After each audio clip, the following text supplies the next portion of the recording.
تاج شریعت فخر ازہر کی صورت، تاج شریعت فخر ازہر کی صورت، کی صورت، کی صورت، کہ ہم کو ملے جو پیر بریلی والے ہیں۔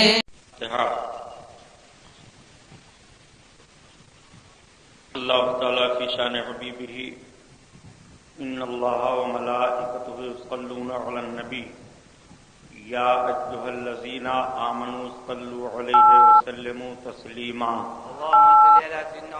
اللہم صل علی سیدنا و شفیعنا و حبیبنا و مولانا محمد معدن الجود والکرم وعلی آلہ وبارک وسلم صلاۃ و سلام علیک یا رسول اللہ صلی اللہ تعالی علیہ وسلم۔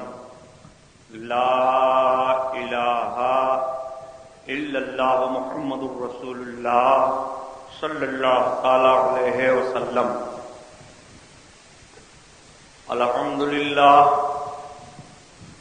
الحمدللہ رب العالمین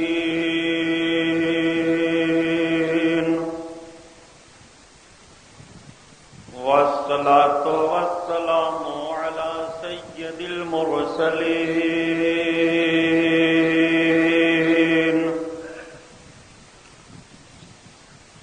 وعلى آلہ الطاہرین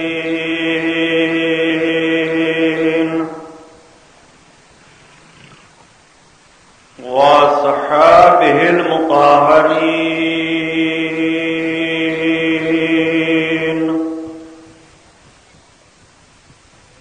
وابنه الغوث العظم الجيلاني محي الدين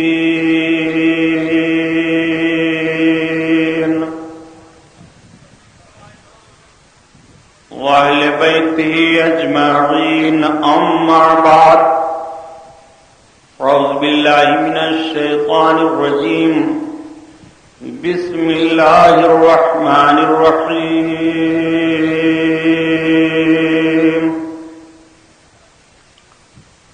قال الله تعالى في القرآن العظيم والفرقان الحميد ولا تقولوا لمن يقتل في سبيل الله أموات بل أحياء ولكن لا تشعرون صدق الله البصير القدير وصدق رسوله البشير النذير والحمد لله رب العالمين۔ لائق صد احترام علماء اہل سنت، قابل قدر سامعین حضرات، آئیے ہم اور آپ سب سے پہلے اپنے اور ساری کائنات کی مرکز عقیدت حضور رحمت للعالمین شفیع المذنبین رسول گرامی وقار محبوب پروردگار دونوں عالم کے مالک و مختار حضور محمد الرسول اللہ صلی اللہ تعالی علیہ وسلم کے دربار پرانوار میں درود شریف کا نذرانہ پیش فرمائیں۔ پڑھیے بلند آواز سے، اللہم صلی علی سیدنا مولانا محمد معدن الجود والکرم وعلی آلہ وبارک وسلم صلاۃ و سلام علیک یا رسول اللہ صلی اللہ تعالی علیہ وسلم۔ حصول نجات کے لیے اور درود شریف پڑھ لیجیے۔ اللہم صلی علی سیدنا مولانا محمد معدن الجود والکرم وعلی آلہ وبارک وسلم صلاۃ و سلام علیک یا رسول اللہ صلی اللہ تعالی علیہ وسلم۔ حضرات گرامی، آج یہ 11واں جلسہ ہے حضور سرکار سلطان الشہداء رضی اللہ تعالیٰ عنہ کے نام کا، جس میں ہم اور آپ شرکت کی سعادت حاصل کیے ہوئے ہیں۔ تمام ارکان مبارکباد کے لائق ہیں کہ اس دور پرفتن میں سلطان الشہداء حضرت امام حسین رضی اللہ تعالیٰ عنہ کے ذکر جمیل کی محفل کا انعقاد کر کے اپنی غلامی کا ثبوت پیش فرمایا اور اب تعالیٰ ہم سب کی حاضریوں کو قبول فرمائے، اس محفل نور کو ہمارے اور آپ کے لیے ذریعہ نجات بنائے۔ میں نے کل کربلا کا وہ مختصر سا خونی منظر آپ کے سامنے پیش کیا تھا، آج اسی کا مابقیہ حصہ آپ کے سامنے پیش کرنے کی کوشش کروں گا، لیکن حسب معمول نعت پاک رسول صلی اللہ تعالی علیہ وسلم کے کچھ اشعار سماعت فرما لیجیے۔ اعلیٰ حضرت عظیم البرکت آیت من آیات اللہ معجزۃ من معجزات رسول اللہ امام احمد رضا خان علیہ الرحمت و رضوان کی مقدس نعت پاک آقا کریم صلی اللہ تعالی علیہ وسلم کی بارگاہ میں عرض گزار ہوتے ہیں، یا رسول اللہ صلی اللہ تعالی علیہ وسلم، وہ کمال حسن حضور ہے، وہ کمال حسن حضور ہے کہ گمان نقص جہاں نہیں، یہی پھول خار سے دور ہے، یہی شمع ہے کہ دھواں نہیں، باخدا خدا کا یہی ہے در، نہیں اور کوئی مفرما کر، باخدا خدا کا یہی ہے در، نہیں اور کوئی مفرما کر، جو وہاں سے ہو یہی آ کے ہو، جو یہاں نہیں تو وہاں نہیں، وہ کمال حسن حضور ہے کہ گمان نقص جہاں نہیں، کروں مدح اہل دول رضا،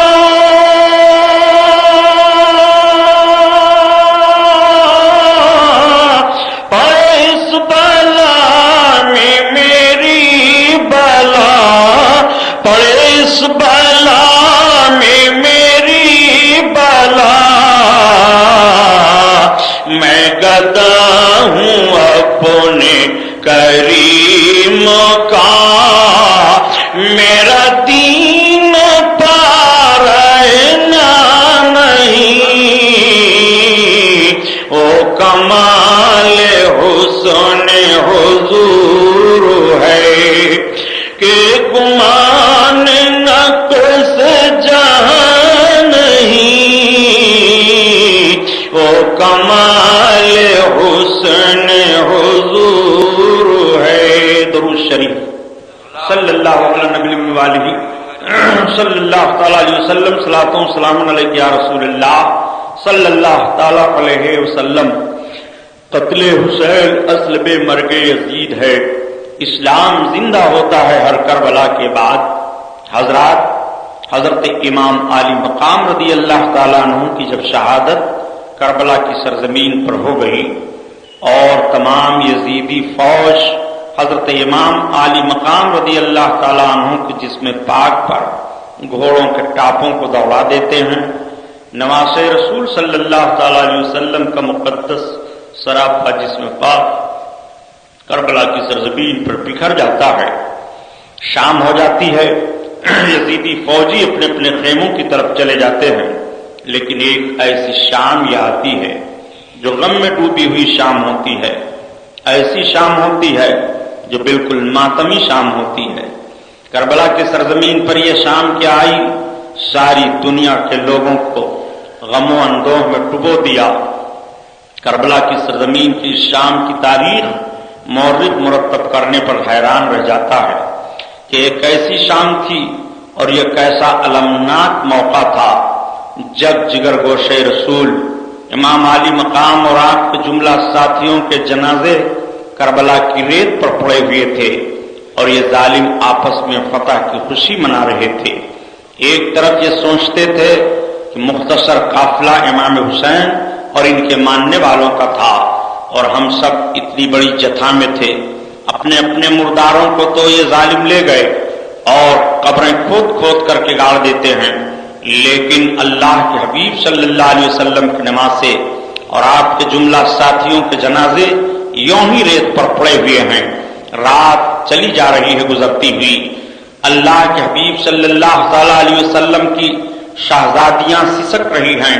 حضرت امام زین العابدین رضی اللہ تعالیٰ عنہ گھبرائے ہوئے بخار کی شدت ہے، کبھی اٹھتے ہیں کبھی بیٹھ جاتے ہیں، کبھی حضرت زینب کو آواز دیتے ہیں، کبھی ماں کو پکارتے ہیں اور کبھی کربلا کا ریگستان دیکھتے ہیں جس ریگستان پر تمام شہیدوں کے جسموں کے ٹکڑے بکھرے پڑے ہوئے ہیں۔ حضرت امام زین العابدین کی آنکھیں بھیگی ہوئی ہیں، آنسو تو ہیں نہیں، خشک ہو چکے ہیں، چہرہ مرجھایا ہوا ہے، ایک آہ کرب لیتے ہیں اور ایک ایسی آواز آپ کی بلند ہوتی ہے کہ زمین کانپنے لگتی ہے، آسمان ہلنے لگتا ہے، سفیدہ شہر نمودار ہونے والا ہے۔ حضرت امام زین العابدین کے شہزادے نے تیمم کیا، نماز ادا کی، حضرت زینب کو آواز دی، حضرت زینب نے اور دوسرے لوگوں کو آواز دیتی ہیں، بے ہوشی کا عالم ہے۔ پھر جیسے سارے لوگوں کی نگاہیں میدان کربلا کے اس ریت پر پڑتی ہیں، آنکھیں بھیگ جاتی ہیں، آہو فغاں بلند ہونے لگتا ہے، یزیدی فوج کے کچھ جوان آئے اور ان سید زادیوں کو گرفتار کیا۔ حضرت امام زین العابدین کے ہاتھ میں زنجیر ڈال دی گئی، اونٹوں پر کس کر کے ان سب کو کربلا کی سرزمین سے اب کوفہ کی طرف لے جانے کی تیاری کی جانے لگی۔ یہ مقدس اور مختصر قافلہ جب میدان کوفہ کی کربلا سے کوفہ کی طرف رواں دواں ہوتا ہے اور ان کی نگاہوں کے سامنے شہیدوں کے جسموں کے کٹے ہوئے ٹکڑے پڑتے ہیں تو ان کا کلیجہ منہ کو آ جاتا ہے، آہیں بلند ہو جاتی ہیں، چیخ نکل پڑتی ہے، آنکھوں کے تلے اندھیرا چھا جاتا ہے۔ حضرت امام حسین کا غم لے کر کے اور آپ کے ساتھیوں کا غم لے کر کے یہ سب آگے بڑھتے چلے جا رہے ہیں، قافلہ رواں دواں چلا جا رہا ہے، کوفہ کی سرزمین کی طرف جاتا ہے۔ چند منزل چلنے کے بعد کوفہ کی آبادی آ جاتی ہے۔ کوفہ والوں کو جیسے پتہ چلتا ہے کہ امام حسین اور ان کے ساتھیوں کا لٹا پھٹا قافلہ آ رہا ہے، سارے کوفی اپنے مکانوں سے باہر نکل آتے ہیں، عورتیں نکل آتی ہیں۔ آزادی network Punjab new next تقریر منقبت سننے کے لیے ہمارے یوٹیوب چینل کو مقدس سر سبسکرائب کو لے کر کے آگے بڑھا جا رہا ہے۔ ایک صاحب قرآن کی تلاوت کر رہے تھے کہ بے شک اصحاب کہف کا واقعہ اور پہاڑ والوں کا واقعہ بڑا تعجب خیز ہے کہ تب تک سر امام سے آواز آتی ہے، یا تالی القرآن عجبو قصتی من اصحاب الکہف قتلی و حملی۔ اے قرآن پڑھنے والے، اصحاب کہف سے میرا قصہ زیادہ تعجب میں ہے، جو مجھ کو قتل کیا گیا اور مجھ کو لے کر کے گھمایا جا رہا ہے۔ امام علی مقام کے سر اقدس سے یہ آواز آ رہی ہے، سن کر کے لوگ گھبرا جاتے ہیں۔ میں عرض کرتا ہوں یہی تو امام حسین کی جیت ہے اور یہی تو یزید کی شکست ہے۔ قتل حسین اصل میں مرگ یزید ہے، اسلام زندہ ہوتا ہے ہر کربلا کے بعد۔ امام علی مقام رضی اللہ تعالیٰ عنہ کی کرامت دیکھنے والوں اور امام حسین کی زندگی کو سمجھنے والوں سمجھو، امام علی مقام نے تالی قرآن کو مخاطب کیا تھا اور مخاطب کر کے بتایا تھا، یہ قرآن پڑھنے والے میرا قتل کیا جانا اور قتل کر کے مجھے لے کر کے کوفہ کی گلیوں میں گھمایا جانا یہ زیادہ تعجب کا معاملہ ہے۔ امام علی مقام رضی اللہ تعالیٰ عنہ کے سر اقدس کو لے جا کر کے کوفہ کے دارالعمارت میں ابن زیاد کے پاس رکھا جاتا ہے۔ تمام کوفی قیدیوں کے پاس جمع ہو جاتے ہیں، رونا دھونا شروع کرتے ہیں۔ حضرت زینب رضی اللہ تعالیٰ عنہ نے للکارا، کوفیوں تمہیں رونے से कोई फायदा नहीं होगा। कूफा के नापकारों, तुम्ही लोगों ने हमारे घरों को उजाड़ा है, तुम्ही लोगों ने नमाज़े रसूल पर तलवार चलाई है, तुम्ही लोगों ने मेहमान बना करके बुलाया था और तुम इस तरह से गद्दार और बेवफा निकले हो। तुमने अपने हाथों को इमाम हुसैन के खून से रंगीन कर लिया है। क़यामत के मैदान में तुम्हारे लिए सुरखरुई नहीं होगी। नादानों, तुम बिक करके यजीदी फौज के हाथ पर अपनी दुनिया बना करके अपने दीन को खराब कर डाले हो। तुम्हें इत्मीनान और सुकून नहीं मिलेगा। नादानों, अब रोने से क्या फायदा है? रो धो करके अगर तुम चाहते हो कि हमें खुश कर लो तो ये नामुमकिन है। आप कहां फातिमा की बेटी ज़ैनब को खुशी तुम दिला सकते हो, जबकि फातिमा की बेटी ज़ैनब के सामने ज़ैनब के भाई इमाम हुसैन की गर्दन काटी गई है, इमाम हुसैन के जिस्म पर घोड़े दौड़ाए गए हैं। ये कूफियों, तुमने सबसे पहले गद्दारी की थी कि इमाम के भाई हजरत मुस्लिम बिन अकील और उनके दोनों शहजादों को शहीद किया था। ये तुम्हारी गद्दारी है कि नहीं? ये तुम्हारी बेवफाई है कि नहीं? दुनिया के लालची कुत्तों, अब रो करके क्या करोगे? तुम्हें क़यामत तक रोना रहेगा। हमारे करीब से हट जाओ। हजरत ज़ैनब रज़ी अल्लाह ताला अन्हा ऐसा खुतबा देती हैं कि ये सब के सब शर्मसार हो जाते हैं और शर्म नदामत से अपनी निगाहों को झुका लेते हैं, इधर उधर तितर बितर हो जाते हैं, अपने घरों में चले जाते हैं। तारीख बता रही है कि कूफा का कोई ऐसा घर नहीं था जो घर शहादत इमाम हुसैन के बाद मातम कदा न बन गया हो। कूफा का कोई ऐसा घर नहीं था जिस घर से आहो फुगान की आवाज न आ रही हो। कूफा का कोई ऐसा घर नहीं था कि जिस घर में हजरत इमाम हुसैन के शहादत का गम न मनाया जा रहा हो। यही तो इमाम हुसैन की जीत है। यजीद ने सोचा था इमाम हुसैन के न रहने के बाद हमें इत्मीनान और सुकून मिल जाएगा, लेकिन इत्मीनान और सुकून मिलना कहां है? हजरत इमाम हुसैन के खून ने सबको रुला दिया है। कूफियों, तुम कयामत तक इमाम हुसैन के नाम पर रोते रहोगे, इमाम हुसैन के नाम पर आंसू बहाते रहोगे, मगर तुम्हें कोई फायदा नहीं पहुंचेगा। तुम्हें अब रोना ही रोना है। तुम्हारी किस्मत में मुकद्दर कर दिया गया रोना। हजरत ज़ैनब का यह खुतबा था कि कूफा वालों के दिल दहल जाते हैं। इमाम आली मकाम रज़ी अल्लाह ताला अन्हु का सर अक़दस कूफा के दारुल इमारत में इब्न ज़ियाद के सामने रखा जाता है और जैसे इब्न ज़ियाद के सामने रखा गया, इब्न ज़ियाद सर इमाम को देखने के बाद कहता है, आज तक मैंने इतना हसीनो जबील चेहरा नहीं देखा था, इतने अच्छे दांत नहीं देखे थे। उसके हाथ में एक छड़ी थी। उस जालिम ने इमाम के मुकद्दस चेहरे पर जैसे छड़ी को मुंह के पास लगाया, तब तक एक सहाबी हजरत ज़ैद इब्न अरकम मौजूद थे। हजरत ज़ैद इब्न अरकम ने डांटा, कहा तू अपनी छड़ी को हटा ले, खुदा की कसम मैंने अपनी आंख से देखा है रसूलुल्लाह को चेहरे हुसैन को चूमते हुए। जहां तू छड़ी रखे हुए है नबी कौनैन ने उस जगह को बोसा लिया है, तू वहां से छड़ी हटा ले, गुस्ताखी करता है। तब तक उसने हजरत ज़ैद इब्न अरकम को डांटा कि अगर तुम बुढ़े न हो गए होते तो अभी मैं तुम्हें कत्ल करा देता। हजरत ज़ैद बिन अरकम रोते हुए उठ पड़ते हैं और कहते हैं, ए कूफा वालों, अब तुम्हें गुलामी मुकद्दर हो चुकी है। तुम नवासे रसूल की गुलामी छोड़ करके मरजाना के बेटे की गुलामी में आ गए हो। अब तुम्हारे लिए बदनसीबी मुकद्दर हो गई है, तुम्हें इत्मीनान नहीं मिलेगा, अब तुम्हें सुकून नहीं मिलेगा। हजरत ज़ैद बिन अरकम बूढ़े सहाबी हैं, ये कहते हुए रोते हुए वहां से उठ करके चले जाते हैं। यही तो इमाम हुसैन की जीत है और यही तो यजीद की हार है। इमाम हुसैन के कत्ल पर आंसू कौन नहीं बहा रहा है? बच्चे बहा रहे हैं, औरतें बहा रही हैं, जवान रो रहे हैं, बूढ़े रो रहे हैं, अपने रो रहे हैं, बेगाने रो रहे हैं। इमाम हुसैन के कत्ल पर रो कौन नहीं रहा है? आओ जरा देखो माहौल कैसा है। यही इब्न ज़ियाद जालिम हजरत इमाम हुसैन रज़ी अल्लाह ताला अन्हु के सर अक़दस को इधर से उधर करता है और पूछ पड़ता है, बताओ ये कौन है? इतना सुनना था कि हजरत इमाम ज़ैनुल आबिदीन की तरफ इशारा करते हुए बताया। इमाम ज़ैनुल आबिदीन के ताल्लुक से किसी ने कह दिया ये अली के बेटे पोते हैं, हुसैन के लड़के हैं। किसी जालिम ने कहा इन्हें क्यों छोड़ दिया गया, इन्हें भी कत्ल कर दिया जाता। हजरत ज़ैनब रज़ी अल्लाह ताला अन्हा लेकर के हजरत इमाम ज़ैनुल आबिदीन पर चिमट जाती हैं और कहती हैं, सुन इब्ने ज़ियाद, अगर नवासे रसूल को तू कत्ल करके सुकून नहीं पाया और इस बच्चे को भी कत्ल कर देना चाहता है कि नस्ले मुस्तफा دنیا سے ختم ہو جائے تو سب سے پہلے تجھے تلواروں سے ہم سب کو ختم کرنا پڑے گا، اور سب سے پہلے تجھے اعلان کرنا پڑے گا کہ اب دنیا میں نسل مصطفیٰ کو باقی نہیں رکھنا ہے۔ اگر تیرے اندر یہ ہمت ہو تو تلوار ہمارے ہاتھ میں دے دے اور آگے بڑھ۔ وہ کہتا ہے یہ کون عورت ہے؟ کسی نے بتایا وہ حسین کی بہن زینب ہے، فاطمہ کی بیٹی ہے۔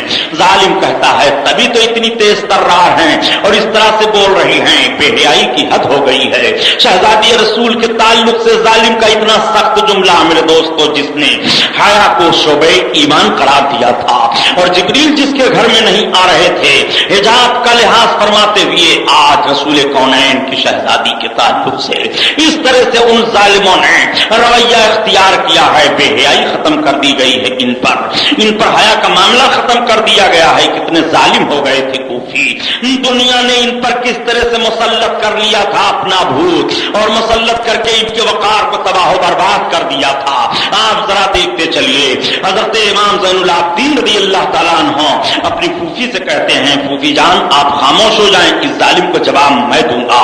حضرت امام زین العابدین کہتے ہیں، ابن زیاد سن، تو مجھے قتل نہیں کروا سکتا ہے، میں تجھے قتل کر دوں گا، میرے ہاتھ میں تلوار ہو، اور اگر تو مجھے قتل کرنے کی ذمہ داری قبول کرتا ہے تو میرا اور تیرا مقابلہ ہوگا۔ اب بھی حسین کے بیٹے کی یہ آواز ہے کہ ایمان باطل میں گھس کر کے اور اس طرح سے ہمت و جرات کے ساتھ دشمن کے سامنے بے باکانہ طور پر اپنے مطلب کو بیان کرتا ہوا دکھائی دے رہا ہے۔ تاریخ کہہ رہی ہے یہی تو حسین کے جگر گوشے ہیں، یہی تو علی کے کچھار کے شیر ہیں، یہی تو رسول کونین کے شہزادے ہیں، یہی تو ہمت و جرات والے ہیں، یہی تو آئینے جواں مردہ حق گوئی و بے باکی اللہ کے شیروں کو آتی نہیں روباہی، یہی تو وہ لوگ ہیں جنہوں نے اپنے ہمت مردانہ کی بنیاد پر دنیا کے سامنے اپنی تاریخ مرتب کر دی اور یہ بتا دیا ہے، اے دنیا کے لوگوں، مرد مومن کبھی ڈرتا نہیں ہے، اور مرد مومن کبھی گھبراتا نہیں ہے، مرد مومن حق بات کہنے کے لیے اپنے جان کی پرواہ بھی نہیں کرتا ہے۔ اس کی نشانی کربلا کی سرزمین سے امام حسین کے شہزادے حضرت امام زین العابدین جا رہے ہیں، اور اس کا سارا ثبوت حضرت امام زین العابدین پیش کر رہے ہیں۔ امام زین العابدین کی اس بات سے ابن زیاد گھبرا گیا اور اس پر کپ کپی طاری ہو گئی، وہ خاموش ہو جاتا ہے۔ پھر تھوڑی دیر کے بعد وہ بولتا ہے کہ بیٹا دیکھ، تیرے باپ کو اللہ نے رسوا کر دیا اور تیرے باپ کو اس طرح سے قتل ہونا پڑا۔ حضرت امام زین العابدین فرماتے ہیں تو غلط کہہ رہا ہے، اللہ تعالیٰ نے جس پر جو مصیبت نازل کی ہے پہلے اس کے لیے مقدر کر دیا ہے، ہمارے لیے اس میں ذلت و رسوائی نہیں ہے۔ ہمارے باپ کو قتل ہونے کے بعد تو شہادت کا درجہ مل گیا ہے، لیکن میرے باپ کے قتل میں اور میرے باپ کو خون سے اپنے ہاتھ کو تو نے رنگین کیا ہے، عاقبت تیری برباد ہو گئی ہے۔ تو جس کی عاقبت برباد ہو رہی ہے تباہی اس کے لیے ہے، جس کی آخرت برباد ہو رہی ہے ذلت اس کے لیے ہے، جس کی آخرت برباد ہو رہی ہے رسوائی اس کے لیے ہے، اور رسوائی اس کے لیے نہیں ہے جو آخرت میں شہادت کا جوڑا پہن کر کے جا رہا ہے، ذلت اس کے لیے نہیں ہے جو اپنے خون کے دھاروں اور فواروں سے مذہب اسلام کی بنیاد کو مضبوط کر رہا ہے، ذلت اس کے لیے نہیں ہے۔ چالک ذاق الباطل ان الباطل کان زہوقا، تو سمجھ کیا رہا ہے کہ ذلت ہمارے باپ کے لیے ہے؟ نہیں، شہادت کا جام میرے باپ نے پیا ہے، اور میرے باپ کے خون میں اپنے ہاتھوں کو تم لوگوں نے رنگین کر کے میرے نانا کی شفاعت سے محرومی تم لوگوں نے لیتی ہے، اس لیے ذلت تمہارے لیے ہے۔ حضرت امام زین العابدین ایسی دلیلیں ابن زیاد کے سامنے رکھتے ہیں کہ ابن زیاد خاموش ہو جاتا ہے، اس کے پاس کوئی جواب نہیں رہ جاتا۔ ابن زیاد کہتا ہے اچھا لے جاؤ ان سب کو اور ان کے باپ کے سر کو پورے کوفہ میں گھماؤ تاکہ لوگ عبرت حاصل کریں کہ حکومت سے کبھی بغاوت نہیں کرنی چاہیے۔ حضرت امام زین العابدین کی آنکھیں بھیگ جاتی ہیں، کوفہ کے بازاروں میں گھمایا جاتا ہے، اور کوفہ کے بازاروں میں گھمانے کے بعد ابن زیاد پھر چند سواروں کے ساتھ کہتا ہے کہ ان کے سروں کو امیر شام کی طرف لے کر کے دمشق چلے جاؤ یزید کے پاس، اور جلد سے جلد بتا دو، انعام و اکرام حاصل کر لو کہ دیکھو حکومت کی بغاوت کرنے والے حسین ابن علی کا کام کس طرح سے جلدی سے تمام کر دیا گیا ہے۔ یہ ظالم لوگ کوفہ سے اب چلنے کی تیاری کر رہے ہیں۔ آئیے آپ ذرا دیکھیے، آج پوری دنیا میں کوفہ کا نام لیا جا رہا ہے، آج پوری دنیا میں کوفہ کی تاریخ دہرائی جا رہی ہے، آج پوری دنیا दुनिया में कूफियों की बेवफाई की मिसाल पेश की जा रही है। किस बुनियाद पर? इसलिए कि कूफा वालों ने इमाम हुसैन के साथ दगा किया था, मिसाल बन करके ये सारी दुनिया में पेश किए जाते हैं। क्या कूफी ज़हन फिक्र रख रहे हो? क्या कूफी बेवफाई इख्तियार कर रहे हो? कूफियों की तरह हो गए हो बेवफाई में? पता ये चला कि बेवफाई में बड़े मशहूर थे। इनका तरीका ये था कि ये बिकाऊ माल थे, बिक जाया करते थे और अपनी इज्जत, अपनी मर्यादा को चंद टके पर बेच दिया करते थे। आज भी जो कौमें बिक जाया करती हैं और चंद टके पर मिल्लत का सौदा कर लिया करती हैं, उनके लिए तबाही और बर्बादी मुकद्दर कर दी जाती है। और कौम के जो अफराद मरना गवारा कर लेते हैं, बिकना गवारा नहीं करते। कौम के जो अफराद अपनी आबरू का सौदा नहीं करते हैं, हर मोड़ पर वो कामयाब होते हैं और उन्हीं के लिए आवाज आती रहती है कि दस्त तो दस्त है, दरिया भी न छोड़े हमने और बहरे जुल्मात में दौड़ा दिए घोड़े हमने। ईदी अदा कभी यूरोप के कलीसाओं में और कभी अफ्रीका के तपते हुए सहराओं में। आओ नजरी फिक्री इख्तिलाफ को अपने सामने रखते हुए जरा इस्लाम के तकद्दुस को मुलाजा करो। इस्लाम की यही वो मुकद्दस हस्तियां तो थी जिन मुकद्दस हस्तियों ने अपने तकद्दुस की बुनियाद पर इस्लाम को फरोग दिया था। इमाम हुसैन रज़ी अल्लाह ताला अन्हु की बहन हज़रत ज़ैनब ने कूफियों को पर्दे के ताल्लुक से ललकारा था, जालिमों तुम्हारा कैसा वकार बन रहा है, तुम किस बुनियाद पर इस्लाम के मानने वाले कहे जाओगे।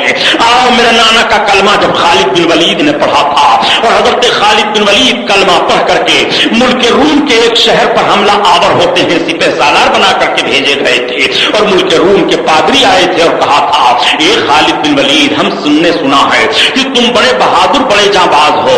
खालिद बिन वलीद, ऐसा करो कि हम एक शर्त तुम्हारे सामने रख रहे हैं, उस शर्त को तुम पूरी कर दो। खालिद बिन वलीद, बिला लड़े भरे किला हम तुम्हारे हवाले कर देंगे, हम सब खुद तुम्हारे हवाले हो जाएंगे। मुसलमानों, ये तारीखी वाकया पेश करने का मकसद ये नहीं है कि आप वाकया सुन करके अपने जहन के लिए सुकून हासिल कर लें, बल्कि इस तारीखी वाकये के पीछे आपके ज़हन और फिक्र में जो नतीजा मुरतब करने की कोशिश कर रहा हूं, उस नतीजे पर गौर फरमाइए कि तकद्दुस किस तरह से तुम्हें फरोग देता है और निगाहों के पाकीज़गी की सलामती से कौम किस तरह से आगे बढ़ती है। हज़रत खालिद बिन वलीद रज़ी अल्लाह ताला अन्हु ने फरमाया उन 8 पादरियों से कि चलो, मुझे तुम्हारी शर्त मंजूर है, शर्त मंजूर कर लेते हैं। सवेरे सवेरे नमाज फजर अदा करने के बाद हज़रत खालिद बिन वलीद रज़ी अल्लाह ताला अन्हु किला की तरफ अपने घोड़े को दौड़ा देते हैं। पीछे लश्कर इस्लामी के जवान जा रहे हैं, किला का दरवाजा खुला हुआ है, आप अपने घोड़े को डाल देते हैं और आगे बढ़ते हैं। निगाहें दाएं बाएं देखती हैं, फिर पीछे मुड़ करके देखते हैं और इरशाद फरमाते हैं इस्लामी नौजवानों से, ये मेरे इस्लामी नौजवानों, अब मेरी समझ में बात आ गई है कि ईसाई क्यों हैं और पादरियों ने क्यों हमारे सामने ये शर्त रखी थी कि आप मेरे किला के दरवाजा को पार कर जाइए। बात समझ में आ गई है। ये अपने शहर की हसीन हसीन लड़कियों को ला करके रास्ते में दोनों जानिब रास्ते को सजा दिए हैं। इनके ज़हन और फिक्र का फैसला ये है कि अरबी नौजवान जब गुजरेंगे तो उनकी निगाहें इन हसीनाओं पर पड़ेंगी और उनका जोश जिहाद सर्द पड़ जाएगा। मेरी कौम के बहादुर है, तुम्हें कुरान की तालीम पर अमल करना है, तुम्हें कुरान तालीम दे रहा है कि तुम अपनी निगाहों को नीची करके चलो। इसलिए लश्कर इस्लामी के हर फौज के लिए मेरी ताकीद है, हर सिपाही के लिए मेरा हुक्म है, न कोई दाहिनी तरफ देखे और न कोई बाईं तरफ देखे, अपनी निगाहों को अपनी तरफ नीचे किए हुए मेरे पीछे पीछे चले आओ। मेरी कौम के बहादुर मेरे पीछे पीछे बढ़ते चले आओ।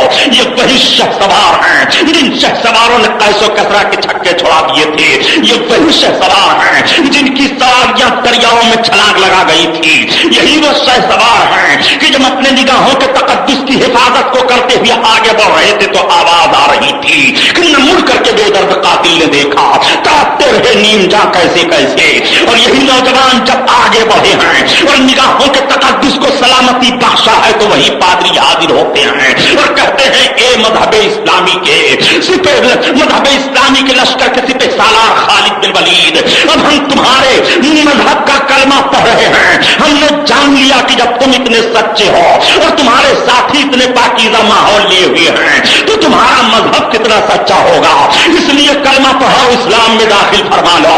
कलमा पढ़ करके बिला लड़े फिर इस्लाम में दाखिल हो रहे हैं। इसीलिए तो कहा जाता है कि अली की जुल्फ़िकार ले, उमर का इख्तिदार ले, हसन का एतबार ले, حسین کا شعار لے، وقار لے، قرار لے، مجاہدی قطار لے، مثال شاندار لے، قدیم یادگار لے. ابھی تو نوجوان ہے، ابھی تو نوجوان ہے، اور محمدی پیام لے، حریم کعبہ تھام لے، فضیلت تمام لے، سلام لے، کلام لے، دلاوری کا جام لے، بہادری سے کام لے، قضا کا ہاتھ تھام لے. ابھی تو نوجوان ہے، ابھی تو نوجوان ہے. یہ پیغام تمہیں کربلا کی سرزمین سے مل رہا ہے، یہ پیغام تمہیں کوفہ کے میدان سے مل رہا ہے، یہ پیغام تمہیں کوفہ کی گلیوں سے مل رہا ہے، یہ پیغام تمہیں امام زین العابدین کی ہمت و جرات سے مل رہا ہے.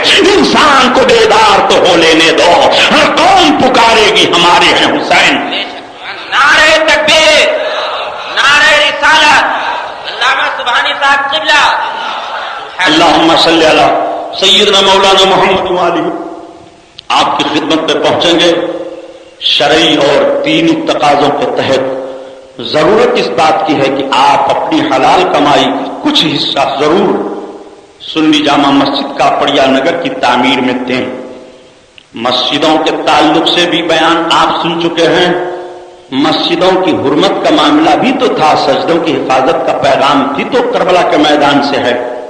اس لیے یہ ارکان ہزاروں نیٹ ورک پنجاب نیو نیٹس تقریر منقبت سننے کے لیے ہمارے یوٹیوب چینل کو سبسکرائب کریں. سیدنا مولانا محمد معدن الجود والکرم وعلی آلہ وبارک وسلم صلاۃ و سلام علیک یا رسول اللہ صلی اللہ تعالی علیہ وسلم. میں عرض کر رہا تھا کہ کوفہ کی سرزمین ہے اور یہ نور کا قافلہ مختصر سا اب کوفہ کی سرزمین سے یزید کی طرف روانہ کر دیا جاتا ہے. یزید کی طرف جب روانہ کیا گیا تو سر امام خولی تھا، خولی کو دیا گیا. یہ خولی بڑا ظالم و جابر تھا، نادان. یہ سر امام کو لے کر کے اپنے نیزے پر آگے آگے بڑھتا چلا جا رہا ہے. کئی منزلیں چلنے کے بعد جب یہ سب کے سب قریب پہنچے اور کئی منزلیں چلنے کے بعد جب یہ ہوا کہ اب دمشق قریب آ رہا ہے اور ہم وہاں پہنچ جائیں گے، حضرت امام علی مقام رضی اللہ تعالیٰ عنہ کے سر کی کرامت ملاحظہ کرتے چلیے. راستے میں ایک گرجا گھر پڑتا ہے ایک راہب کا. یہ سارے لوگ جاتے جاتے وہاں ٹھہر جاتے ہیں.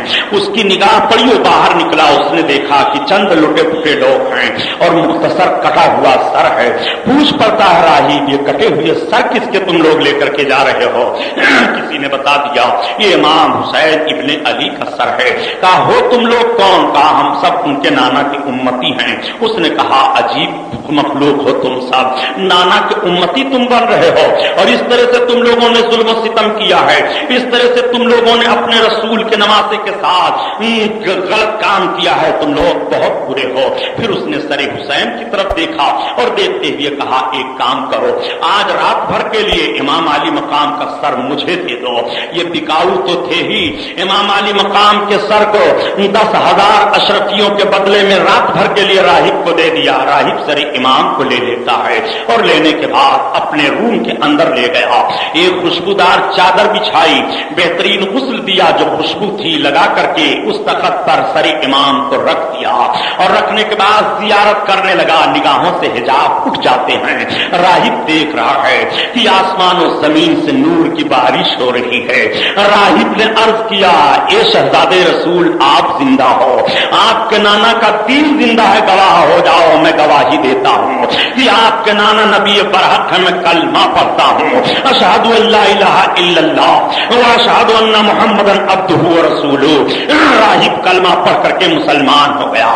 میں آپ سے سوال کرتا ہوں مسلمانوں ذرا غور کرو، کیا آپ بھی امام حسین کی کامیابی میں آپ کو شک و شبہ ہوگا؟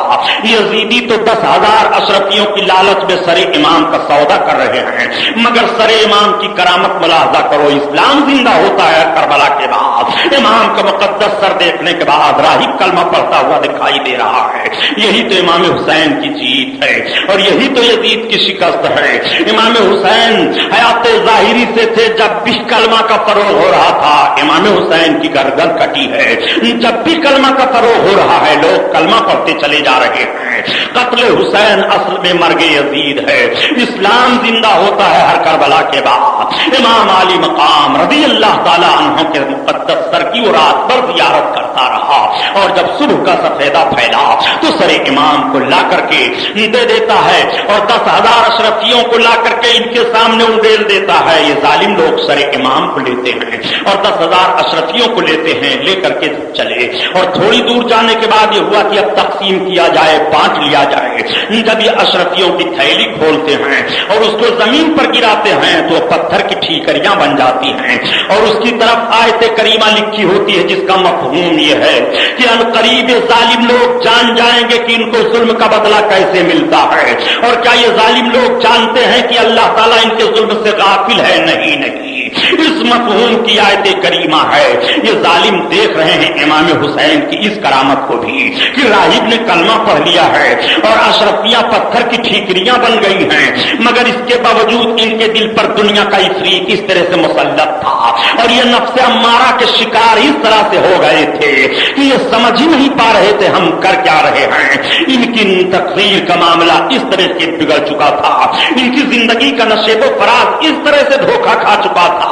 हजरत इमाम आली मकाम के मुकद्दस सर को लेकर के ये आगे बढ़ते रहे। बहुत सारे मकामात आए और बहुत सारे मकामात पर करामतों को ज़हूर हुआ, लोगों ने देखा और लान तान करना शुरू किया। यजीद को लान तान करते थे और यजीदी फौजियों को डांटते फटकारते थे। बल्कि एक जगह ये लोग पहुंचे जिसको मूसल कहते हैं, तो मूसल के शहरी सारे निकल आए और कहा ये हो ही नहीं सकता कि ऐसे जालिमों को अपने शहर के करीब ठहरा दिया जाए और इनको अपने शहर में घुसने दिया जाए। ये सरे इमाम को लेकर के आ रहे हैं।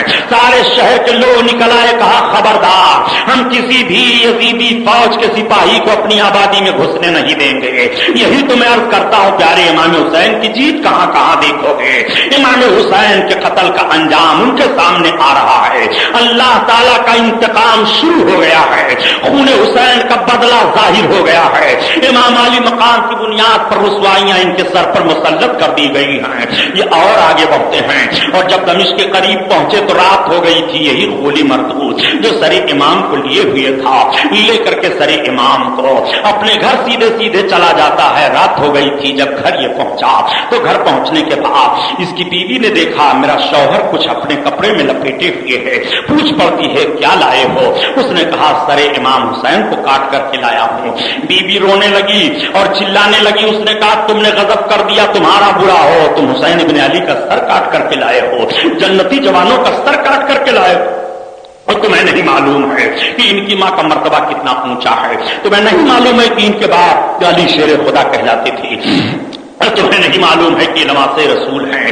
तुमने अपने घर को उजाड़ दिया, तुमने अपने आप को बर्बाद कर लिया। बीवी पूछती रही और गाली गलूज देती रही। बीवी सरे अक़दस को ले लेती है और लेने के बाद एक हुजरा में उसने रखा।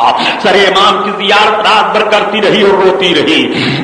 सुबह उठने के बाद सरे अनवर की जियारत करती है और जियारत करने के बाद कहती है सुनो सुनो, मैंने जो देखा है सरे इमाम के पास मैं किससे बयान करूं।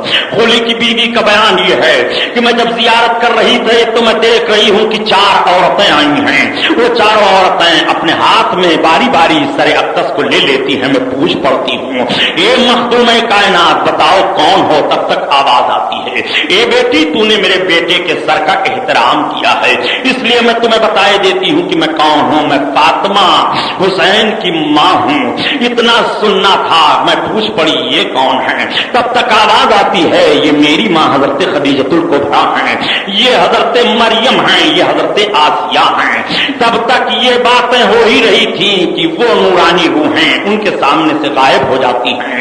वो खातून रोने लगती है और कहने लगती है जो मैंने रात में अपने निगाहों से देखा है उसे किसे बयान करूं। ए इमाम हुसैन, आप कल भी जिंदा थे, आज भी आप जिंदा हैं। वो जियारत करती है और जियारत करने के बाद चादर ओढ़ती है, कहती खूली अब मैं तेरे घर का मुंह नहीं देखूंगी, और भागती चली जा रही है। खूली पुकार रहा है कहां जा रही हो? अपने बच्चों को छोड़ करके ना जाओ। उसने कहा नादान, हुसैन इब्न अली के बच्चों से अच्छे तेरे बच्चे नहीं हैं। अब तू अपना मकान ले ले, अपना घर ले ले, अब मैं इस घर नहीं रहूंगी। तारीख आजिज है खूली की बीवी का पता लगाने पर। आज तक तारीख पता न लगा सकी कि खूली की बीवी भाग करके कहां गई। उसने कहा था इस घर की तरफ मैं रुख नहीं करूंगी जिस घर में इमाम हुसैन का सर काट करके ला करके रखा गया है। ये जालिम इमाम हुसैन के सर को इसीलिए तो काटा था और इसीलिए तो नेज़े पर लेकर के घूम रहा था कि उसकी दुनिया बन जाएगी, उसका घर सज जाएगा, उसके बच्चे आराम से रहेंगे, लेकिन पहली ही मंजिल पर उसका मकान उजड़ जाता है, उसकी दुनिया बर्बाद हो जाती है, उसकी बीवी उसके निगाहों से ओझल हो जाती है, उसके बच्चों का पता नहीं चलता है। और किसे कहोगे इंतकाम खुदाबंदी, और क्या कहोगे कि इमाम हुसैन की जीत क्या है, यजीद की शिकस्त क्या है। इमाम हुसैन की जीत को समझना है तो इमाम हुसैन की एक एक तहरीक से समझते हुए चलो। इमाम आली मकाम रज़ी अल्लाह ताला अन्हु का सरे अक़दस यजीद के दरबार में पेश किया जाता है। यजीद के दरबार में जब सरे अक़दस पेश किया गया, ये तख्त पर जालिम बैठा हुआ था, इमाम का मुक़द्दस सर रख दिया जाता है, ये भी अपने हाथ में छड़ी लिए हुए था, छड़ी लगाना चाहता है कि तब तक किसी ने डांट करके रोक दिया, ये रुक जाता है। ये कहता है तुम इसी मुंह से खिलाफत का दावा कर रहे थे, इसी मुंह से तुम कह रहे थे कि मैं खलीफे बरहक हूं और मेरी हुकूमत को गैर शरई हुकूमत करार दे रहे थे कि तब तक किसी ने कह दिया ए इब्ने माविया तू इस तरह की जुरात मत करो, इमाम अली मकाम की शान में तौहीन में जुमले मत का। वो उल्टा पुल्टा काफिला भी पेश हो जाता है, हज़रत इमाम ज़ैनुल आबिदीन भी सामने भेज दिए जाते हैं। ये कौन है? ये इमाम ज़ैनुल आबिदीन हुसैन के बेटे हैं। ये कौन है? ये फला बच्ची है। ये कौन है? ये हुसैन की बहन है। हज़रत ज़ैनब रज़ी अल्लाह ताला अन्हा सिमट करके बैठ जाती हैं, अपनी निगाहों को नीचे किए हुए। यजीद जालिम कहता है ए हुसैन की बहन, तुम्हारे भाई ने मेरी बगावत की थी, देखो तुम्हारे भाई का नतीजा क्या हुआ। हज़रत ज़ैनब रज़ी अल्लाह ताला अन्हा कुछ बोलना चाहती थी कि हज़रत इमाम ज़ैनुल आबिदीन ने खामोश कर दिया। फूफी जान आप ना बोले, मैं जवाब देता हूँ। हज़रत इमाम ज़ैनुल आबिदीन कहते हैं यजीद तू जो कह रहा है गलत कह रहा है, तेरा नजरिया तेरी फिक्र की गलती का मामला ये है कि मेरे बाप की किस्मत में जो मुकद्दर था वो हुआ। मेरे बाप को शहादत मिलनी थी, वो शहादत मिल गई, और मेरे बाप के खून से तेरी आकबत बर्बाद होनी थी, वो आकबत बर्बाद हो गई है। अल्लाह ताला कुरान में बयान फरमाता है कि किसी को कोई मुसीबत नहीं पहुंचती है जब तक रब की मशीयत नहीं होती है। रब की मशीयत थी, मेरे बाप को ये मुसीबत पहुंची, मुझे ये मुसीबत पहुंची है, इसलिए इसमें जिल्लत और रुसवाई की कोई बात नहीं है। हज़रत इमाम ज़ैनुल आबिदीन ने यजीद को खामोश कर दिया। कई लोग दरबार में बैठे थे जिनकी आंखें भीग जाती हैं सरे इमाम हुसैन को देखने के बाद। ये मुसलमानों, ताज्जुब होता है कि ये कलमा पढ़ने वाले लोग बैठे थे, ये नमाज पढ़ने वाले लोग बैठे थे, ये शरई इस्लामी हुकूमत के उसूल व ज़वाबित को समझने वाले लोग बैठे हुए थे। सरे इमाम को देख करके उनकी आंखें भीग जाती है, उनका कलेजा धक धक होने लगता है। कुछ लोग तो उठ करके चले जाते हैं दरबार से और कुछ वहीं यजीद पर लान तान करना शुरू कर देते हैं। यजीद का दरबार लगा लगाया है, यजीद बोल पड़ता है ए हुसैन इब्ने अली, ज़ैनुल आबिदीन इब्ने हुसैन, अगर तुम्हारी कोई ख्वाहिश हो तो हम पूरी करने के लिए तैयार हैं। हज़रत इमाम ज़ैनुल आबिदीन फरमाते हैं मेरी कोई ख्वाहिश तुमसे नहीं है, हाँ एक ख्वाहिश है, अगर तुम पूछ रहे हो तो मेरे बाप के कातिलों को मेरे हवाले कर दो, मैं अपने बाप के कातिलों का बदला लूंगा, कत्ल करूंगा। और दूसरी ख्वाहिश मेरी यह है कि जामा मस्जिद में मैं तकरीर करूंगा, और तीसरी ख्वाहिश मेरी यह है कि मैं मदीना तैयबा जाऊंगा।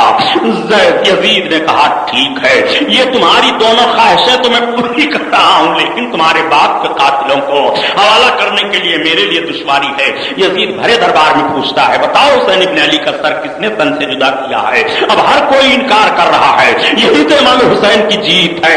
इमाम हुसैन के सर के कातिल का कि हिम्मत नहीं हो रही है कि वो ऐलान करे ए यजीद हमने कत्ल किया है। वो जान चुके थे कि अगर हमने भरे दरबार में इकरार कर लिया तो मुमकिन है कि यजीद इमाम ज़ैनुल आबिदीन के हवाले हमें कर दे। हर कोई बहाना बना रहा है, यजीद मैंने नहीं कत्ल किया है, वो कह रहा है मैंने नहीं कत्ल किया है, कोई कह रहा है मैंने नहीं कत्ल किया है। यजीद ने कहा ए शहजादे, जब कातिल मुतय्यन नहीं हो पा रहा है तो इस मुराद को मैं पूरी करने के लिए माजूर हूं, ये तमन्ना आपकी पूरी नहीं कर पाऊंगा। हाँ जामा मस्जिद में तकरीर का मामला है, खुतबा देने का मैं आपको इजाजत देता हूं, जामा मस्जिद भरी हुई है। हज़रत इमाम ज़ैनुल आबिदीन तशरीफ ले जाते हैं। मैं आप लोगों से पूछना चाहता हूं जरा तारीख का झरोखा झांक करके देखो कि जब जुमा की नमाज अदा करने के लिए हज़रत इमाम ज़ैनुल आबिदीन दमिश्क के जामा मस्जिद में तशरीफ ले गए हैं, यजीद भी है, सारे नमाजी भी जामा मस्जिद में गए हैं। हज़रत इमाम ज़ैनुल आबिदीन ने खुतबा देना शुरू किया था, तो यही तो इमाम हुसैन के शहजादे की जीत है। यजीद के सामने इमाम का शहजादा मुसल्ले इमामत पर जा रहा है, यजीद के सामने इमाम ज़ैनुल आबिदीन खुतबा भरे मजमा में दे रहे हैं। और किसे कहते हैं फतह शिकस्त का मंजर आप अपने सामने रखो, इमाम ज़ैनुल आबिदीन ने जब खुतबा देना शुरू किया तो मस्जिदों में चीख निकल गई, मस्जिद में चीखें निकल गई, लोग रोने धोने लगे और चिल्लाने लगे। जब देखा यजीद ने कि अब हालात बिगड़ जाएंगे तो फौरन उसने इशारा किया मुअज्जिन को कि अजान दो। जब मुअज्जिन अजान देने लगा तो सुकूत तारी हो गया, सब खामोश हो गए। मुअज्जिन ने जैसे कहा अशहदु अन्ना मुहम्मदर रसूलुल्लाह, हज़रत इमाम ज़ैनुल आबिदीन ने रोक दिया, मुअज्जिन ठहर जा। मुअज्जिन ठहर जाता है। इमाम ज़ैनुल आबिदीन ने भरी मस्जिद में सिर्फ एक जुमला इरशाद फरमाया था, ये दमिश्क के जामा मस्जिद में नमाज अदा करने वाले लोग हो, अभी जो मुअज्जिन ने कहा है अशहदु अन्ना मुहम्मदर रसूलुल्लाह, बताओ ये मोहम्मदुर रसूलुल्लाह इमाम हुसैन के नमाज, इमाम हुसैन के नाना हैं कि नहीं, मेरे अनाना हैं कि नहीं, मोहम्मदुर रसूलुल्लाह ने मेरे बाप का चेहरा चूमा है कि नहीं, मेरे बाप को अपने सीने पर बैठाया है कि नहीं। यही जुमा का दिन था, मेरे बाप नाना की गोद में बैठे हुए थे और नाना खुतबा दे रहे थे। बताओ लोगों के और आयतें पहुंची हैं कि नहीं, ये खबर मिली है कि नहीं। लोगों के हाथ उठ जाते हैं, ए इब्ने रसूलुल्लाह, ए शहजादे रसूल, शहजादे इमाम हुसैन, तुम सही कह रहे हो, तुम्हारे बाप हक पर थे, तुम हक पर हो। ईंट से ईंट पर जाती दमिश्क के जामा मस्जिद से इमाम हुसैन के शहजादे हजरत इमाम ज़ैनुल आबिदीन ने जो खुतबा दिया था, आंखें बरस रही हैं। और एक बात मैं अर्ज करता चलो प्यारे, अगर आज मुअज्जिन अजान दे रहा हो और रोक दिया जाए जहां से अजान दे रहा है और वही मुअज्जिन रुक जाए, फिर अजान देने की बारी आए तो शरीयत का हुक्म है कि इब्तिदा से फिर अजान दो। लेकिन इमाम ज़ैनुल आबिदीन ने रोका है। अशहदु अन्ना मुहम्मदर रसूलुल्लाह पर मुअज्जिन रुका हुआ है, अजान देता है, ठहर जाता है। फिर जब अजान देने के लिए इजाजत होती है तो सवाल पैदा होता है, उसने इब्तिदा से अजान दी है कि वहीं से अजान दी है। तो तारीख बयान करने वाले बयान कर रहे हैं कि हुसैन के बेटे इमाम ज़ैनुल आबिदीन ने दमिश्क की जामा मस्जिद में जो अजान मुअज्जिन को रुकवाई थी और जब इजाजत दी है अजान देने के लिए, तो वहीं से अजान मुअज्जिन दे रहा है जहां से वो रुक गया था अजान देने के लिए। उन्हें यह मसला मालूम है कि अजान ये रोक रहे हैं जिनके घर की अजान है, ये अजान रोक दे तब भी अजान हो रही है और अजान हो रही हो तब भी अजान हो रही है। तो यही तो हुसैन की जीत है, यही यजीद की शिकस्त है।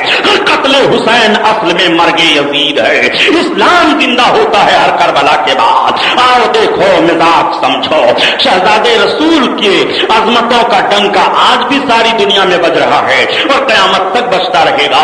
नमाज अदा होती है। हजरत इमाम ज़ैनुल आबिदीन मस्जिद से बाहर तशरीफ लाते हैं, आंखें भीगी हुई हैं। दुनिया में 3 आदमियों से ज्यादा कोई नहीं रोया है। एक तो जन्नत से मुंतकिल होने के बाद हजरत आदम अलैहिस्सलाम, और दूसरे हजरत यूसुफ अलैहिस्सलाम की जुदाई पर हजरत याकूब अलैहिस्सलाम, और तीसरे सारे दुनिया के इंसानों में सबसे ज्यादा जिसके आंसू बहे हैं वो वाक़या करबला के बाद हजरत इमाम ज़ैनुल आबिदीन है। वाक़या करबला के बाद हजरत इमाम ज़ैनुल आबिदीन की पूरी जिंदगी में कोई उनको हंसते हुए नहीं देखा था। एक मर्तबा किसी ने कह दिया कि हुजूर आपके लब पर कभी मुस्कुराहट नहीं आई है, तो आंखें भीग जाती हैं और कहते हैं ए लोगों, मेरे लब पर मुस्कुराहट क्या देखोगे, मैंने अपने इन आंखों से अपने भाइयों की लाशों को देखा है, अपने बाप के जिस्म के टुकड़े होते हुए मैंने देखा है, मैंने जो करबला का खूनी मंजर देखा है, ज़ैनुल आबिदीन को तो जिंदा नहीं रहना चाहिए। ए लोगों, अब मैं इसी सूरत में क्या मुस्कुराऊंगा, क्या हंसूंगा, मेरी खुशियों का जनाजा तो उसी वक्त निकल गया था। ये हजरत इमाम ज़ैनुल आबिदीन रज़ियल्लाहु तआला अन्हु हैं। दमिश्क के जामा मस्जिद से निकलते हैं, लोगों की आंखें भीगी हुई हैं, कोई कदम दौड़ करके चूम रहा है, कोई हाथ का बोसा ले रहा है, कोई यजीद पर लान तान कर रहा है। इमाम ज़ैनुल आबिदीन और आपके तमाम फूफी जान और दूसरे बच्चे कुचे करबला से जो लोग थे जहां ठहरे थे वहां आपको पहुंचा दिया जाता है। अब यजीद अपनी मजलिस से शोरा बुलाता है और बुलाने के बाद राय पास करता है कि इनके साथ क्या किया जाए। ये राय तय हुई कि इन सबको मदीना तैयबा वापस भेज दिया जाए।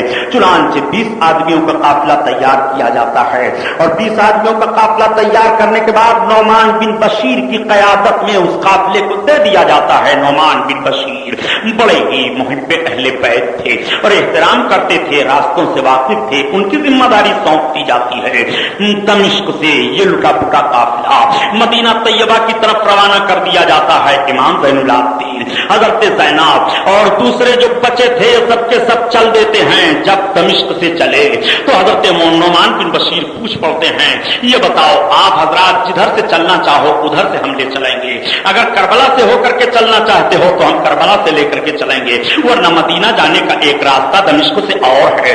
حضرت امام زین العابدین نے کہا کربلا سے ہو کر کے چلو. تو ایک روایت ایسی آ رہی ہے کہ پھر کربلا ہو کر کے یہ لوگ آئے. کربلا کے میدان پہ 3 دن کا عرصہ گزرا تھا. اس کے بغل میں جو آبادیاں تھی آبادی کے لوگ آئے اور شہداء کے جسموں کو اکٹھا کر کے تجہیز و تکفین کا انتظام کیا. دوسری روایت آتی ہے کہ جب یہ لوگ اکٹھا ہوئے تو انہی لوگوں نے پھر تجہیز و تکفین کا انتظام کیا. اللہ عالم بالثواب. جب کربلا کا وہ میدان پھر نگاہوں کے سامنے آتا ہے تو آہوزاری کرنے لگتے ہیں. حضرت زینب نے کربلا کے خاک کو اپنے ہاتھ میں لے کر کے آسمان کی طرف اڑا دیا. اے خاک گواہ رہنا میرا بھائی تیرے ہی اوپر خاک و خون میں تڑپا ہے. اے میرے پروردگار قیامت کے دن میرے بھائی کے خون کے صدقے میں نانا کے امتیوں کی مغفرت فرما دینا. اب بھی فاطمہ کی بیٹی مغفرت کی دعا مانگ رہی ہے, اب بھی فاطمہ کی بیٹی بخشش کی دعائیں مانگ رہی ہے. ایسا کون ہوگا جو صبر و شکر کا دامن نہ چھوڑے اور مصیبتوں کے پہاڑ توڑ دیے جا رہے ہوں پھر بھی وہ بخشش کی دعا مانگتی رہے.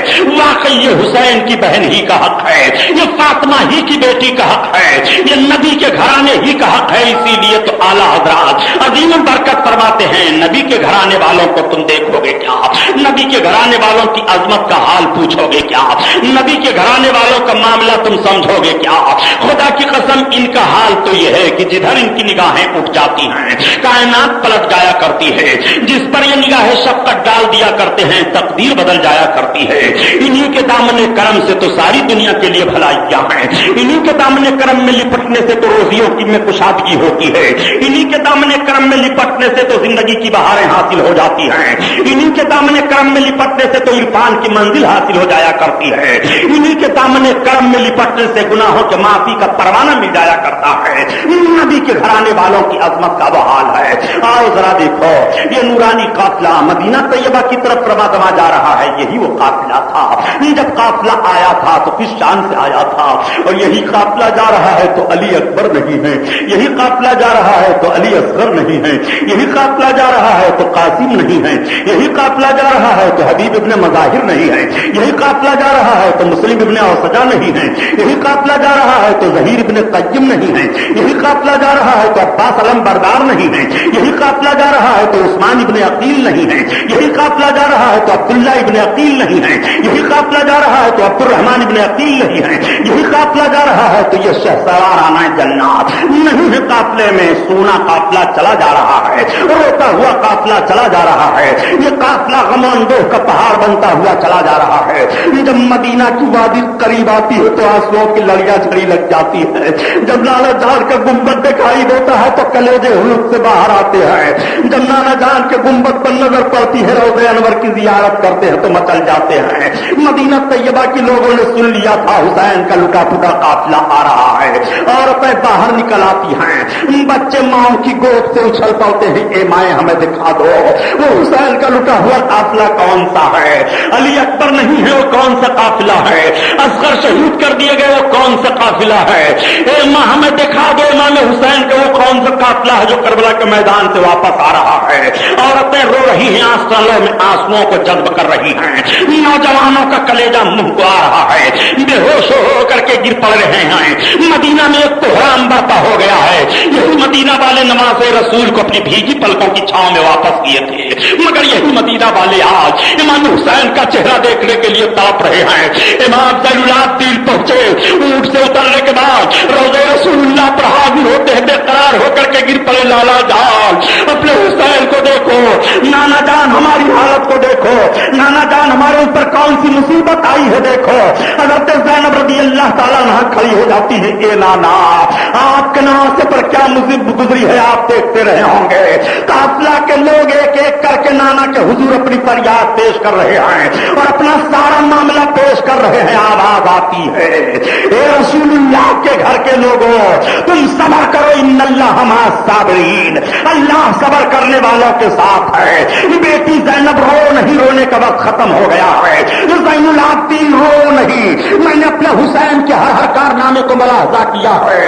حسین نے اپنے خون پر اسلام کی دیوار کو مضبوط کر دیا ہے. اسلام کو ضرورت تھی حسین کے ہمت کی, اسلام کو ضرورت تھی حسین کے خون کی, اسلام کو ضرورت تھی حسین کے جرات کی, اسلام کو ضرورت تھی حسین کے بہادری کی, حسین کے عظیمت کی ضرورت اسلام کو تھی. اس لیے حسین نے ہر سائڈ سے اپنی سارے مشقت و محنتوں کو اسلام کی آبرو پر قربان کر کے اسلام کے چہرے پر سرخی کا غازہ مل دیا ہے. اب قیامت تک اسلام کا چہرہ سیاہ نہیں ہوگا, اب قیامت تک اسلام کا وصول مٹے گا نہیں, اب قیامت تک اسلام کے چہرے پر کالک نہیں لگائی جا سکتی ہے. قتل حسین اصل میں مرگ یزید ہے. اسلام زندہ ہوتا ہے ہر کربلا کے بعد. آئیے ذرا دیکھیے نبی کونین صلی اللہ تعالی علیہ وسلم کے نواسے کی عظمت ملاحظہ فرمائیے. حضرت امام علی مقام کے یہ بچے کھچے اپنی اپنی فریاد نانا جان کی بارگاہ میں پیش کرتے چلے جا رہے ہیں. آنسوؤں کی لڑی بجھی چلی جا رہی ہے. مدینہ کے سربر آؤدہ لوگ آتے ہیں, حضرت امام زین العابدین کو سہارا دیتے ہیں, اور سہارا دینے کے بعد حضرت امام زین العابدین کو لے جاتے ہیں. عورتیں حضرت زینب کو تھام لیتی ہیں, حضرت سکینہ کو تھام لیا جاتا ہے, ام رباب کو تھام لیا جاتا ہے, لے جا کر کے بیٹھاتے ہیں. صبر و سکون کی تلقین کی جاتی ہے, لیکن آنسو کہاں رک رہے ہیں. مدینہ طیبہ میں ایک عجیب بحران برپا ہوا ہے, ایک عجیب معاملہ ہے. حضرت امام حسین کے حالات کا جائزہ لیا جاتا ہے. لوگ آ کر کے صبر و شکر کے ساتھ بیٹھ کر کے کربلا کے ایک ایک ماحول کو اپنی نگاہوں کے سامنے اپنے کانوں سے سن کر کے اپنے نگاہوں میں لاتے ہیں تو سب کی آنکھیں بھیگ جاتی ہیں. حضرت زینب رضی اللہ تعالیٰ عنہا نے اپنی آنکھوں سے کربلا کا دلگوش جو ماحول دیکھا تھا, اس ماحول کو مدینہ والوں کے سامنے بیان کرتی ہیں. تو مدینہ والوں میں ایسا کوہرام برپا ہوا کہ گھر گھر ماتم کدا من گیا تھا, اور سارے لوگ رو رہے تھے, اے حسین آپ کی شہادت پر روا کون نہیں ہے. مکہ والے آپ کی شہادت پر روئے ہیں, مدینہ والے آپ کی شہادت پر روئے ہیں, زمین و آسمان والے آپ کی شہادت پر روئے ہیں, چرند و پرند آپ کی شہادت پر روئے ہیں. اے امام حسین آسمان آپ کی شہادت پر رویا ہے, ذرہ ذرہ آپ کی شہادت پر رویا ہے. اے حسین آپ کی عظمت کا پتہ کون لگا سکتا ہے, ساری کائنات آپ کے شہادت پر رو رہی ہے. وہ عظمت حسین ہے اور وہ جرات حسین ہے. حضرت امام حسین رضی اللہ تعالیٰ عنہ کے بہادرانہ کارناموں کو اور صبر و شکر کو بھی حضرت زینب رضی اللہ تعالیٰ عنہ مدینہ طیبہ والوں کے سامنے بیان کر رہی ہیں. مدینہ والے سن سن کر کے آنکھوں سے آنسو بہا رہے ہیں. ادھر تو یہ معاملہ ہو رہا ہے اور ادھر اب ذرا یزید کا کارنامہ ملاحظہ کرو. جب لوگ کیا کرتے ہیں کہ یزید سے بغاوت امام حسین نے کی تھی, میں عرض کرتا ہوں کہ شہادت حسین کے بعد بھی تو یزید کا جائزہ لے لو اور یزید کے کارناموں کو دیکھ لو کہ یزید نے شہادت امام کے بعد کیا کیا تھا. یزید نے شہادت امام کے بعد جو کارنامہ انجام دیا تھا, کیا وہ نگاہوں کے سامنے تاریخ نہیں ہے آپ کے. یہی یزید شہادت امام کے بعد بھی سکون میں نہیں ہوا اور اس نے پھر مدینہ طیبہ پر لشکر کشی کی اجازت دے دی. یزیدی فوج اب مدینہ پر چڑھ رہی ہے. کربلا کے میدان میں ان ظالموں کو سکون نہیں ہوا تھا, کوفہ کے میدان میں یہ یزیدی دیوار کو مضبوط نہیں کر پائے تھے. اب یہ وہاں سے چل کر کے اور مدینہ طیبہ کی طرف رخ کرتے ہیں. جب یہ مدینہ طیبہ میں آئے تھے تو کیا تاریخ بھلائی جا سکتی ہے کہ مدینہ طیبہ میں کم و بیش ان لوگوں نے 10,000 صحابہ اور تابعی اور تبا تابعین کو شہید کیا تھا, اور اتنی بے حرمتیاں مدینہ طیبہ میں یزیدیوں نے کی تھی کہ 1,000 لڑکے ناجائز پیدا ہوئے تھے. اللہ اکبر, اتنی بڑی بدتمیزیاں ان ظالموں نے کی تھی مدینہ طیبہ میں. اور مدینہ طیبہ میں اتنی بڑی زیادتی کی گئی تھی کہ مسجد نبوی شریف میں یزیدی فوجیوں نے اپنے اپنے گھوڑوں کو باندھا تھا اور ان کے گھوڑوں نے لید اور پیشاب کر دیا تھا. مسجد نبوی میں 3 دن تک آذان نہیں ہوئی تھی اور یہ ظالم چن چن کر کے لوگوں کو قتل کر رہے تھے. حضرت سعید بن مسیب رضی اللہ تعالیٰ عنہ ایک تابعی ہیں, وہ فرماتے ہیں کہ میں دیوانہ بن گیا تھا اور میں دیوانہ بن کر کے مسجد نبوی کے ایک گوشے میں پڑا ہوا تھا. جب یہ مجھے پکڑتے تو میں دیوانہ پن کی بولی بولا کرتا تھا, مجھے چھوڑ دیتے تھے دیوانہ سمجھ کر. یہ بیان کرتے ہیں کہ 3 دن تک تو اذان مسجد نبوی میں نہیں ہوئی تھی, لیکن میں سن رہا تھا کہ جب اذان کا وقت آتا تو گنبد خضرا شریف سے اذان کی آواز آ رہی تھی, قبر نبی سے اذان کی آواز آ رہی تھی. اپنے نبی کی زندگی سمجھو, یزیدیوں نے کس طرح سے ظلم کا کی ناچ نچایا تھا. यजीदियों ने मदीना पर किस तरह से जुल्म किया था। ए लोगों, इमाम हुसैन को तो तुम बागी कह रहे हो, इमाम हुसैन के ताल्लुक से यजीद की हिमायत में तुम्हारी जबानें खुल रही हैं। नजद की बदमाश औलादों को चाहिए कि इमाम हुसैन पर तानो तशनी न कराएं। इमाम हुसैन पर तानो तशनी करने का मतलब ये होता है अपने ईमान का जनाजा निकालना। देखो मदीना तैयबा की बेहुरमती किस तरह से यजीदियों ने की है। और नबी कौनैन ने फरमाया था कि जो मदीना वालों को डराएगा उसका ईमान सलामत नहीं रहेगा। नबी कौनैन ने इरशाद फरमाया था मदीना वालों को धमकी न देना, मदीना वालों को डराना नहीं। नबी कौनैन सल्लल्लाहु अलैहि वसल्लम के शहरियों को डराया और धमकाया जाए। नबी क्या फरमा रहे हैं जरा गौर करो। और मस्जिद नबवी में घोड़े बांधे जा रहे हैं, मस्जिद नबवी में नजाकत फैलाई जा रही है, 3 दिन की मस्जिद नबवी में अजान रोक दी जा रही है। ये यजीदी जुल्म है कि नहीं? क्या इसे भी दीनदारी कहोगे? क्या इसे भी हक परस्ती कहोगे? क्या इसे भी हक परस्ती में शुमार करोगे? इमाम हुसैन तो कब के शहीद हो गए थे। उनकी शहादत के बाद मदीना पर यह हमला हुआ है। उनकी शहादत के बाद मदीना पर यजीद को हमला करवाने की जरूरत क्या थी? इसलिए उसने देखा कि जरूरत पेश आई है कि हुसैन का खून करबला में तो बहा है, लेकिन करबला में वो खून बहा और इस खून ने जो रंगीनी मदीना तैयबा तक जाहिर की है, हुसैन की तहरीक मदीना तक पहुंची हुई है और मदीना की तहरीक हुसैन लेकर के करबला में आए थे। इसलिए हुसैन को यहां शहीद किया जा रहा है। मदीना तैयबा में हुसैनी किरदार को खत्म किया जाए। यजीद दोनों में फेल हो जाता है। करबला के मैदान में हुसैन शहीद हो गए मगर वो हाथ ना ले सका और मदीना तैयबा की सरजमीन पर यजीदी जुल्म हुआ मगर मदीना के जानिसारों को अपने फेवर में वो कर ना सका, इसलिए कि हुसैन वो जहनो फिक्र दे करके गए थे। इमाम हुसैन वो जुरात दे करके गए थे। कत्ले हुसैन असल में मर्गे यजीद है। इस्लाम जिंदा होता है हर करबला के बाद। दुरूद पाक पढ़िए अल्लाहुम्मा सल्ली अला सय्यदना मौलाना मुहम्मदिन मअदनिल जूद वल करम व अला आलिहि व बारिक वसल्लिम सलातो व सलामुन अलैका या रसूल अल्लाह। Azari Network Punjab New Nats Takrir Munkabat सुनने के लिए हमारे YouTube चैनल को सब्सक्राइब करें।